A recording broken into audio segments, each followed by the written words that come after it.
I'm pretty frustrated right now with how we got here, my decision making relative to the things that go on. You know, the way we dial it up here, and there's no dodging looking in the mirror. I don't have time personally to have a bad time.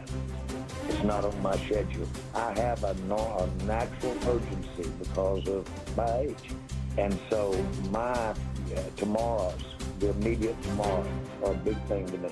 The immediacy, the rest of this season is more acute to me than at any time in my life. I'm satisfied that I can make good decisions. I've made some bad decisions, obviously being tried. I am supremely responsible for where we are right now. There's no question about that. I accept that. That doesn't deter me from wanting to get it done, and get it done now, this year.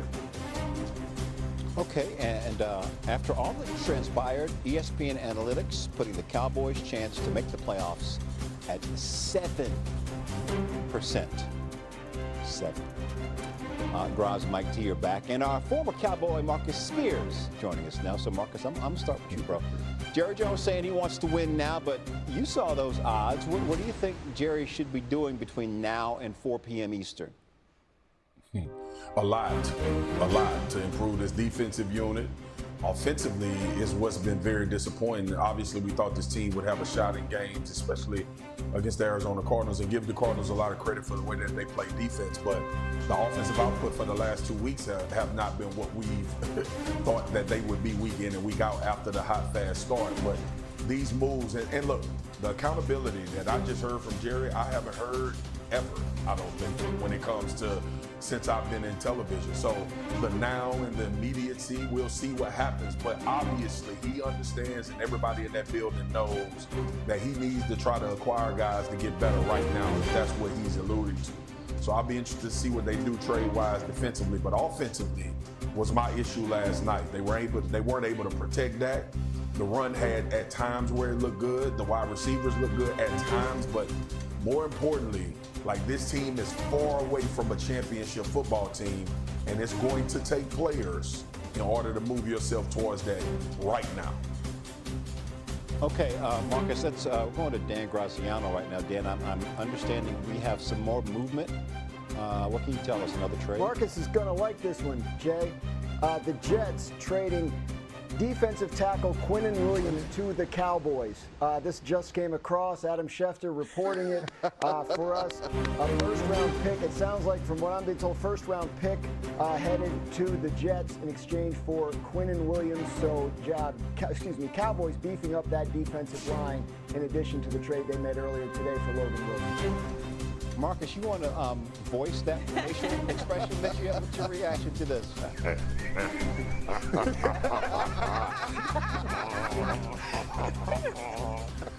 He said something and he did it, y'all. He said it and he did it. Listen, I think this is huge for the Dallas Cowboys. Mike T has been on shows with me when I've talked about how important interior pressure is in the NFL now.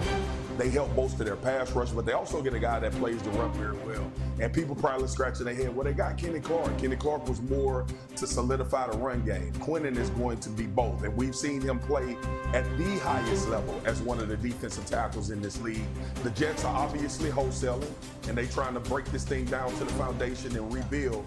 So why not the Dallas Cowboys benefit from that? I think this is a hell of a deal for the Dallas Cowboys to get an impact player right now.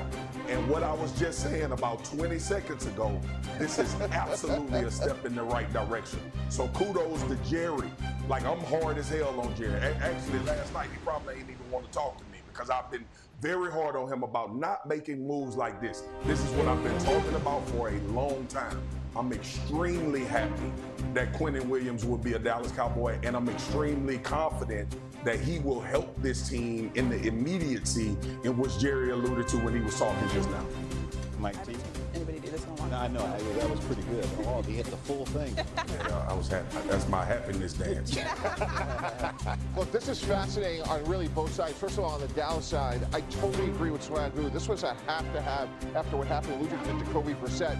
And how do you let Jalen Phillips go in your division to, the Philadelphia Eagles when you need a pass rush? I thought maybe it would have been Bradley Chubb. Quinnen Williams is an outstanding player. Now you pair him, as Swagoo mentioned, with Kenny Clark, you're much better up front. That's a good foundation for your defense. And I think what's really obvious now with the Jets guys is it's one thing to have a bad season. It's another thing not to have the ability to get a quarterback. And if they wind up, there's all these other teams, be it the Saints, the Titans, the Raiders. Let's say they had a bad season and had the 4th pick in the draft or the 5th, and the Titans are sitting there with the 1st pick, and they, of course, have Cam Ward.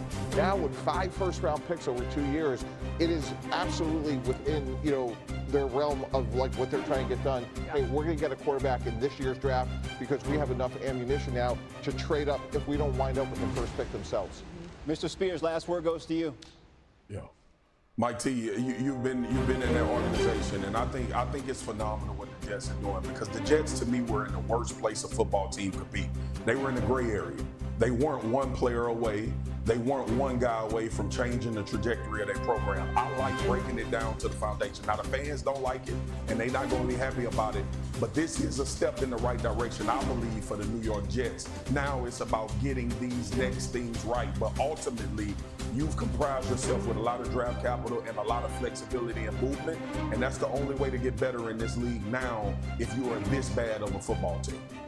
All right, appreciate you for now. Looking forward to seeing you all. There's alongside Christine Williamson, I'm Jay Harris, and we are officially just under 2 hours from the NFL trade deadline. As you can see over our shoulders, the countdown clock going and going and going. We got all the latest information and reaction for the next hour. That is right. Adam Schefter has been active, breaking news left and right. We've had some major trades within the last hour, Jay. Yeah, breaking news to start the show from Adam Schefter. The Seahawks beefing up their passing attack, landing wide receiver Rashid Shaheed in a trade with the Saints.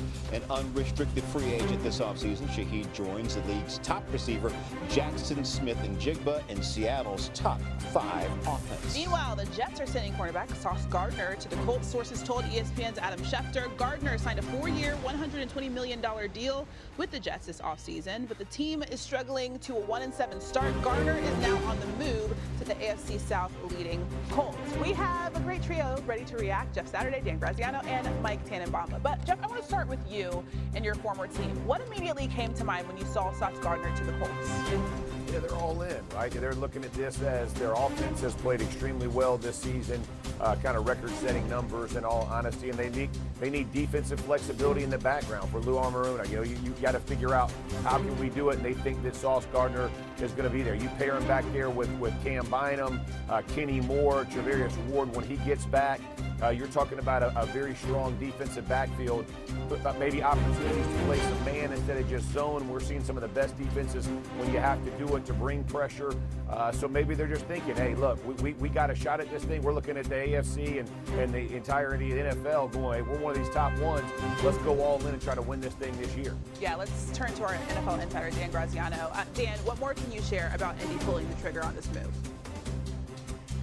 Well, obviously a very aggressive move by the Colts to acquire a player that, quite frankly, I don't think a lot of people around the league thought was available. The Jets have been taking and frankly making calls about several players on their roster ahead of the trade deadline, and this might not be their last move, but the Colts obviously offering a very strong package, 2 first-round picks and wide receiver Adonai Mitchell in exchange for Sauce Gardner. Now, the Jets signed Sauce Gardner to a long-term contract in the offseason. However, the way they structured that contract kind of made it a little bit easier to trade. The signing bonus was relatively low, $13.75 million. So the Jets will carry $11 million in dead money on their salary cap next year. But in return, they get 2 first-round picks and a talented young wide receiver. So the Colts all in, as Jeff Saturday pointed out, and the Jets, looking to kind of get a rebuild going, trade one of their best players, yes, but for significant draft capital that should help accelerate that rebuild. Yeah, it seems they really need to do that. Mike T, what do you make of this move? Christine, similar to what Jeff Saturday just talked about, I work with Lou Anarumo, the Colts defensive coordinator in Miami. He likes to play man-to-man. We drafted Xavier Howard there, ironically, someone they signed for a couple weeks earlier this season. Sauce Gardner is the prototypical corner they want to have because he's long, they can play man-to-man, and now you can, as Jeff alluded to, now you can pressure, something that they were really struggling to do. Right now, they're 29th in the NFL on third down defense. This should materially help that. So this is certainly an all-in move. This validates, hey, Daniel Jones is our future because we're giving up this draft capital. And talking about being stunned, I was texting with A.J. Vanderchuck of Vayner Sports, his agent, and he was shocked. So They did not see wow. this coming They did not whatsoever. see it at all. Yeah. We already saw Sauce, by the way, tweet about it. He said, thank you to the Jets. All right, we'll see what happens. Mike T, what's your name? Jay. No, I want Mike T to do it. Now that would be a trade. Okay, Jay, take it away. Let's go to Dallas, shall we? While much has been made about Dallas's bad defense, last night's offense was notably lacking in their loss to the Cardinals. Jerry Jones.